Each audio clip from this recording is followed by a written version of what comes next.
BA third year. आज का topic है संचार के कार्य एवं समस्याएं। संचार के कौन कौन से कार्य और इनकी समस्याएं क्या क्या हैं। लाभदायक विचारों एवं महत्वपूर्ण जानकारियों का एक व्यक्ति से दूसरे व्यक्ति तक पहुंचना ही संचार है। आज जितनी भी मानवीय अंतःक्रियाएं हो रही हैं एवं संचार जो भी मानवीय अंतःक्रियाएं हो रही हैं वही संचार की देन है, चाहे वह व्यक्तिगत स्तर पर हो रही हो या वह समूह स्तर पर या फिर देश विदेश में हो रही हो। आर्थिक व सामाजिक परिवर्तनों लाने के लिए भी संचार प्रक्रिया अति आवश्यकता है। अतः स्पष्ट है कि संचार का मुख्य कार्य लोगों को जानकारी प्रदान करना होता है। विभिन्न विद्वानों ने संचार के विभिन्न कार्य बताए हैं, जिसमें पहला है सूचनात्मक कार्य, निर्देशात्मक कार्य, अनुनयकारी कार्य, निरंतरता। जिसमें पहला आता है सूचनात्मक कार्य। सूचना ही संचार के सभी कार्य का आधार होता है।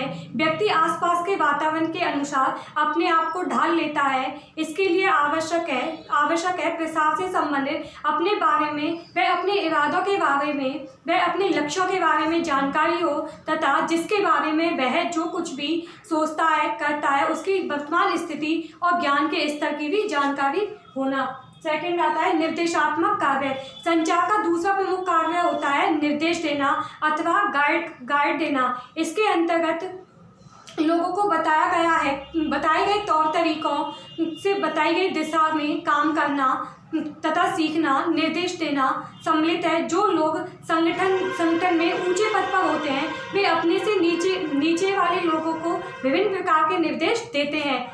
तीसरा आता है अनुनयकारी योजना।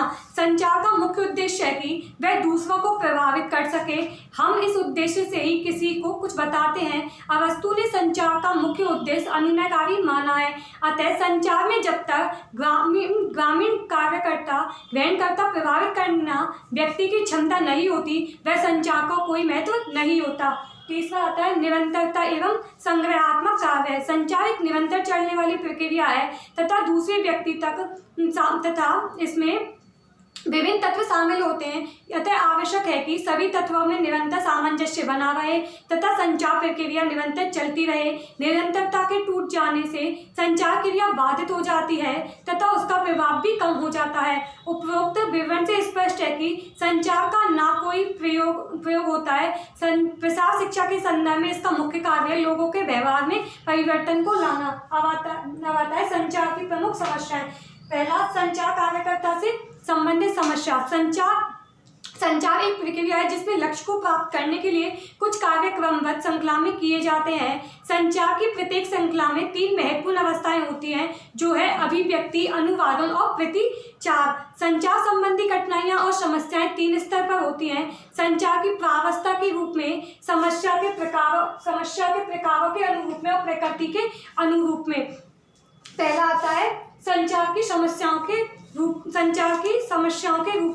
में, संचार की प्रावस्था के रूप में। संचार की प्रावस्था के रूप में उठने वाली कठिनाइयों के अंतर्गत उन सभी तत्वों की गणना की जाती है जो संचार के अनुरूप है। इसके तरीके संचारकर्ता, समावेश और ग्रहणकर्ता से संबंधित कठिनाइयाँ व ग्रहणकर्ता को प्राप्त होती हैं। अगला जिसमें था संचार कार्यकर्ता से संबंधित अब आता है संचार कार्यकर्ता से संबंधित में पहला पॉइंट है अप्रभावी वातावरण। जो वातावरण संचारकर्ता बनाता है वो इस बात पर भी निर्भर करता है कि वो इसको बिना किसी प्रभावी ढंग से लोगों को प्रभावित कर सके तथा कुछ भौतिक सुविधाओं से मित्रतापूर्ण व्यवहार कर दूसरों के विचारों को संपन्न, दूसरों की आवश्यकताओं व मान्यता प्रदान कर सके। फिर आता है इसके अंतर्गत ही संचार करने का अभिव्यक्त ढंग। संचार के प्रयास यदि पूर्व आयोजित नहीं होते तो वह अव्यवस्थित कारण प्रभाव नहीं डाल पाते। अगला आता है शुद्धता का प्रभाव। यदि संचार में प्रयोग किए गए शब्द उचित नहीं होंगे और यदि विषय से संबंधित कोई तथ्य प्रदत्त तो वह संचार अप्रभावी होता है। संचार अप्रभावी होता है। सामाजिक उत्तरदायित्व का स्तर, जब किसी नए विचारों का संदेश को संचारित किया जाता है तो संचार में सामाजिक उत्तरदायित्व वहन करना होता है।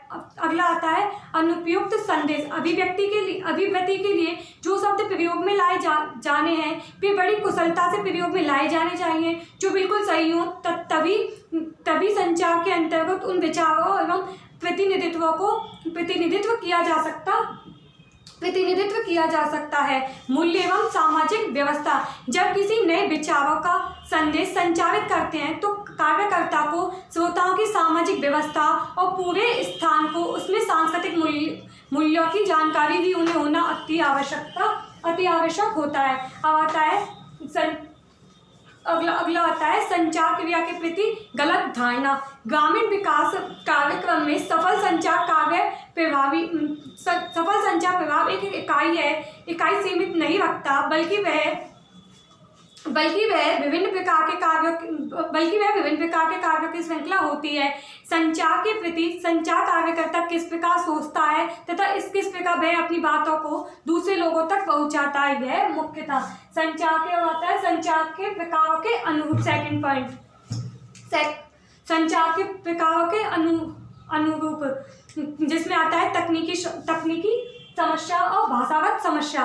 श्रोताओं तक सूचनाओं को सही ढंग से पहुंचाने में कुछ समस्याएं उत्पन्न होती है जिसमें विभिन्न उपयोग किए जाते हैं। किसी भी माध्यम के द्वारा या तकनीकी औजारों के माध्यम से अपनी सूचनाओं को पहुंचाना। तकनीकी खराबी के कारण संदेश श्रोताओं तक कभी नहीं पहुंच पाता, जिससे प्रमुखतः तकनीक। अब आता है भाषागत समस्या।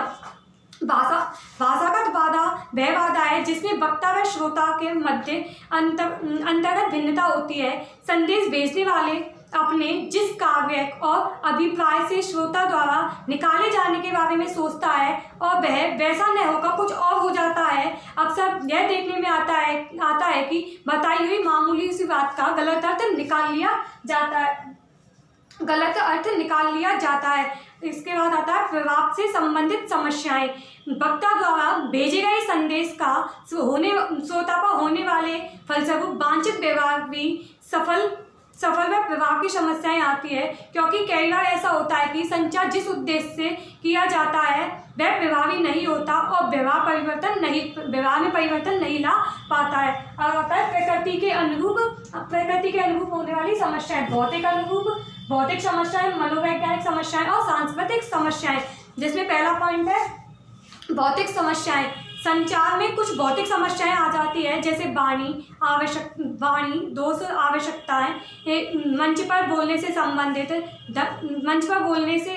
संबंधित शोर शराबा, तकनीकी व्यवस्था आदि भौतिक वातावरण के अंतर्गत आते हैं। अब आता है मनोवैज्ञानिक समस्या। भाषा की प्रकृति, व्यक्ति की संवेगात्मक प्रतिक्रिया, मानसिक क्षमता से कम तक व्यक्ति की मनोवैज्ञानिक समस्या भी होती है। अतः समूह में संचार के समय व्यक्तिगत भाषाओं की अनुकृति में अक्षमता का होना अति आवश्यक है, वह मनोवैज्ञानिक समस्या कहलाती है। अगला पॉइंट आता है सांस्कृतिक समस्या। संचार क्रिया में सांस्कृतिक समस्या